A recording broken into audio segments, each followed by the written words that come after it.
नमस्कार, स्वागत है आप सभी का न्यूज प्लस 21 में। मैं हूं आपके साथ अंजलि। चलिए शुरुआत करते हैं बैक टू बैक खबरों की ओर। मुख्यमंत्री विष्णुदेव साय आज दिल्ली दौरे के लिए रवाना हुए। दिल्ली में आज भाजपा केंद्रीय चुनाव समिति की बैठक होनी है। इस बैठक में शामिल होने के लिए सीएम साय गए हुए हैं। इस अहम बैठक में लोकसभा चुनाव के प्रत्याशियों को लेकर चर्चा की जाएगी। इससे पहले मुख्यमंत्री साय रायपुर हवाई अड्डे पर डिप्टी सीएम विजय शर्मा के साथ सुकमा के आदिवासियों सोलर लाइट्स वितरित करेंगे। बता दें कि मुख्यमंत्री विष्णुदेव साय आज दिल्ली में कई अहम बैठकों में शामिल होंगे। वहीं माघ पूर्णिमा से प्रारंभ हुई राजिम कुंभ कल्प मेला की भव्यता दिनों दिन बढ़ रही है। राजिम कुंभ का आयोजन माघ पूर्णिमा में महाशिवरात्रि तक होता है। इसमें विराट संत समागम का प्रारंभ रविवार 3 मार्च से होगा।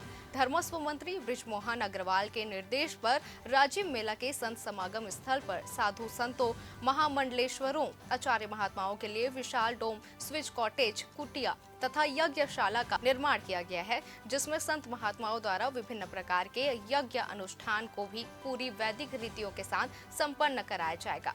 वहीं संत समागम के विशाल मंच में संतों के प्रवचन आशीष वचन के रूप में श्रद्धालुओं को सुनने का पुण्य प्राप्त होगा।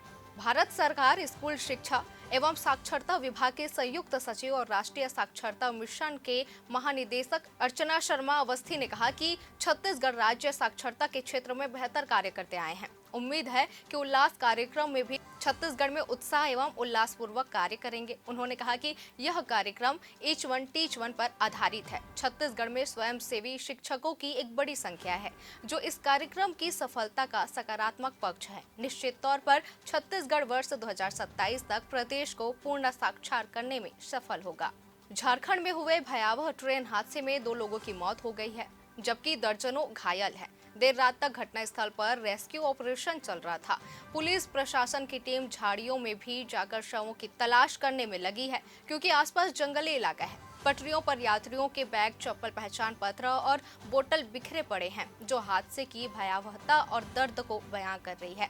इस घटना पर कांग्रेस विधायक इरफान अंसारी ने कहा कि मेरा विधानसभा क्षेत्र जामताड़ा के पास कासियाटार हॉल्ट के पास एक रेल हादसे में लगभग 3 लोगों की जान गई है।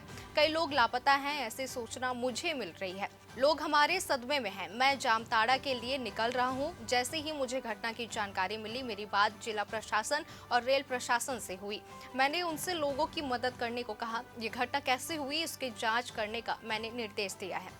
गूगल ने आज 29 फरवरी के लीप डे के मौके पर एक नया डूडल लॉन्च किया है। इस साल 2024 में 29 फरवरी के लीप डे को गूगल खास अंदाज में सेलिब्रेट कर रहा है।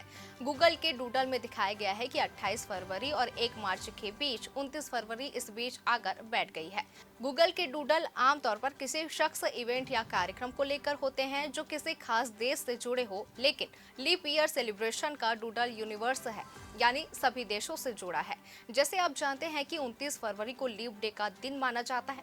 ये साल 2024 का एक लीप ईयर है। लीप ईयर में फरवरी में 29 दिन होते हैं। बता दें कि कैलेंडर को बैलेंस रखने के लिए हर 4 साल बाद फरवरी महीने में 29 फरवरी की तारीख को जोड़ा जाता है। एलन मस्क के एक्स प्लेटफॉर्म को लेकर एक बड़ा ऐलान हुआ है, जिसके बाद सभी यूजर्स मुफ्त में ऑडियो और वीडियो कॉल फीचर्स का इस्तेमाल कर पाएंगे। दरअसल अब ये फीचर्स सभी यूजर्स के लिए जारी कर दिए हैं। इससे पहले यह सिर्फ ब्लू टिक यूजर्स तक ही सीमित थे। इसके लिए ब्लू सब्सक्रिप्शन लेना पड़ता था और उसके लिए मंथली चार्ज देना भी पड़ता था। बता दें कि एक्स प्लेटफॉर्म इंजीनियर एंड्रिक बैरागन ने इसका ऐलान किया। इससे पहले ये फीचर्स सिर्फ पेमेंट सब्सक्राइबर के लिए ही था, लेकिन अब इस सुविधा का आनंद सभी एक्स यूजर्स उठा सकेंगे। अरबपति मुकेश अंबानी के नेतृत्व वाली रिलायंस इंडस्ट्रीज, वाईकॉम 18 और वॉल्ट डिज्नी कॉर्पोरेशन के बीच मर्जर को लेकर चल रही बातचीत अब मुहर लग गई है। दोनों ही कंपनियों ने बुधवार को एक करार पर साइन किया है। इसके तहत वाईकॉम 18 और स्टार इंडियन के टेलीविजन एंड डिज्नी स्ट्रीमिंग कारोबार का विलय किया जाएगा। इस मर्जर के बाद बने ज्वाइंट वेंचर की वैल्यूएशन करीब 70,352 करोड़ रुपए होगा, जिसके साथ इंडियन एंटरटेनमेंट सेक्टर में टॉप प्लेयर बनेगा। पिछले कई दिनों से दीपिका की प्रेगनेंसी को लेकर चर्चा थी। बाफ्टा अवार्ड्स 2024 में जब दीपिका को साड़ी लुक में देखा गया तो फैंस ने उनका बेबी बम्प नोटिस किया। इसमें वो अपना बेबी बम छिपाती हुई दिख रही थी। बाफ्टा अवार्ड्स अटेंड करने के बाद जब दीपिका को मुंबई एयरपोर्ट पर देखा गया, तब भी उनका बेबी बम फ्लॉन्ट हुआ था।